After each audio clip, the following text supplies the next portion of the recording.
এখন প্রায় দিন সকালে আমাকে কফি বানাতে হচ্ছে। কেন জানি না, বরমশাইকে সকালে কফি খেতেই বেশ ভালো লাগে, তাই সকাল সকাল ওকে কফি বানিয়ে দিলাম। ও কফি খেয়ে কাজে চলে যাবে। কফি বানানোর পর প্রথমে মেয়ের খাবারটাও করে নিই। মেয়েকে এখন খাবারটা খাইয়ে দেব।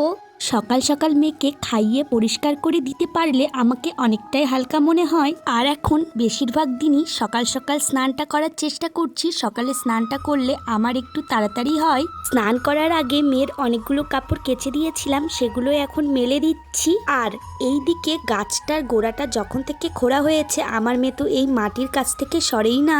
আজকের সকালে আমি খাবো মিষ্টি মুড়ি। শ্বশুরমশাই মিষ্টিগুলো এনেছিলেন। সকালে কিছু একটু খেয়ে নিলে পরে কাজগুলো করতে সুবিধে হয়। তারপর ভাত বসিয়ে দিলাম। এইদিকে আজকে কিছুই রান্না করব না, শাশুড়ি মায়ের রান্না আছেই। এইদিকে ভাত বেগুন ভাজা করব, আর ওইদিকে করব ডিম ফুলকপি আলু দিয়ে তরকারি। জীবনে প্রথমবার ডিম ফুলকপি আলু দিয়ে তরকারি করব।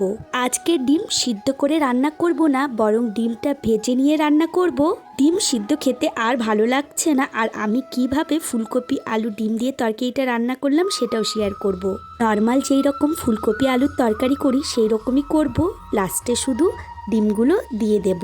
তোমরা কে কে ডিম ফুলকপি আলুর তরকারি খেয়েছো এবং বানিয়েছো সেটাও কিন্তু কমেন্টে করবে। শাশুড়ি মায়ের দিকে আজ বেশি রান্না করলাম না, কারণ শাশুড়ি মা আজকে বাড়িতে থাকবেন না। শাশুড়ি মা যাবেন আমার মামা শ্বশুর বাড়িতে। আমার মামাদের বাড়িতে কালকে পুজো। আমাকে যাওয়ার জন্য ওনারা ভীষণ জোর করছিল, কিন্তু আমি যেতে পারলাম না, কারণ শ্বশুরমশাই ওইদিকে সর্ষা তুলছে আর বরমশাইও কাজে আছে।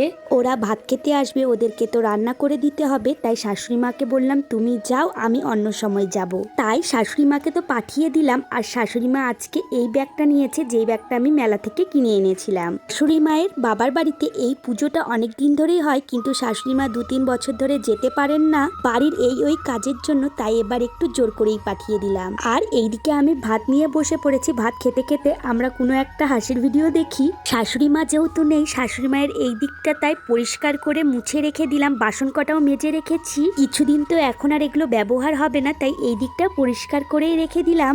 চলো বন্ধুরা, আজ তাহলে আসি। আমার এই মিনি ব্লগটা কেমন লাগলো অবশ্যই কমেন্টে জানাবে।